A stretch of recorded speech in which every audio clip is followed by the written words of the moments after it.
Происхождение уйгуров. Исторический контекст преемства. Предки уйгуров упоминаются в китайских хрониках уже более 2000 лет назад.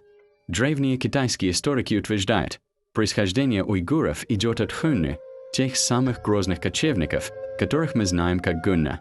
Хунну – огромная кочевая империя II века до нашей эры, 1 века нашей эры. Еще до империи Хунну, в 3 и 2 веке до нашей эры, Динлина, прямые предки гаочэ Теле уйгуры, уже существовали как отдельная группа к северу от Хунну, район Байкала, Минусинская котловина, Иртыш. Китайцы называли их Динлина или чилэ. Самый ранний текст – Вэй Шу, книга династии Вэй, глава 103, раздел о гаочэ. Гаочэ, высокие колесницы, являются остатками древних чилэ. Изначально их называли дилы. Северяне называют их чилэ, а люди Поднебесной – гаочэ или динлин. Их язык в целом совпадает с языком Хунну, но порой бывают мелкие различия.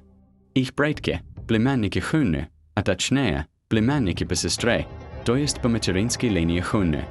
Китайские хронисты так обозначали родственные племена, которые входили в империю Хунну через династические браки. Вэй Шу так описывает легенду происхождения. Предводитель Чинюй Хунну имел 2 дочерей невероятной красоты, и от союза одной из них с волком, символом Хунну, пошли предки гаочэ. В эпоху Хунну 2 век до нашей эры и 1 век нашей эры Динлины подчинялись вождю Хунну Маде и входили в конфедерацию как один из 26 племен Хунну. Они имели общий язык, диалект прототюркский близкий к Хунну, общие культурные черты, кочевое скотоводство, военная организация. После распада в 48 году нашей эры Хунну разделилась на северных и южных. Часть динлинов тогда окончательно отделилась, а часть смешалась с остатками Хунну. Динлины первоначально жили к северу от Хунну.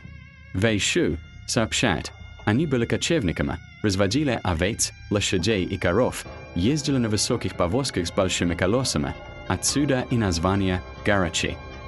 Жили в юртах, одевались в шкуры, питались мясом и молоком, воевали на конях луком и копьями. Обычаи были суровыми, сердца тигров и волков, как писали китайцы, мужественные и воинственные. Браки устраивали похищением невест, хоронились конями и оружием. Не имели единой империи, но в IV и V веке Динлины создали государство Чжай-Вэй в Северном Китае, одну из 16 царств. В III и IV веках в китайских хрониках уже закрепляется название гаочэ – «высокие повозки». Они уже самостоятельно воюют с южанами Синь-Би и Северный Вэй. Бэй Шу, истории северных династий, IV-VI век повторяется, гаочэ или Теле, остатки древних красных дэй, то есть динлинов. V и VI век, гаочэ уже называют чилэ, это уже крупная конфедерация из многих племен. Суй Шу, хроники династии Суй, глава 84, предки Теле, потомки Хунну. Племена Теле, Хуйхэ, Бугу, Дунла, Баегу и другие. Хуйхэ – это и есть уйгуры. Цзю Тан Шу, старая хроника Тан, глава 199. Теле – изначально отдельная ветвь Хунну. Среди них Хуйхэ, Суэянта, Цэбэй, Дуба, Гулиган, Даланга, Бугу, Баегу и другие. Глава 195. Что касается происхождения уйгуров, китайские хроники описывают их как потомков Хунну и ранее входивших в Теле. Самая известная цитата из «Синь Тан Шу», новой хроники Тан, глава 217-232. Хуйхэ, их предки Хунну. Поэтому, по обычаю, они ездят на высоких колесных повозках. Во времена Северной Вэй их также называли гаочэ или Теле. Цзинь Шу, хроники династии Цзинь, глава 97. Теле перечислены среди 19 южных племен Хунну. Цзю Удайши, старая хроника 5 династий, глава 138. Хуйхэ изначально из рода Хунну. В поздний Вэй их называли Теле.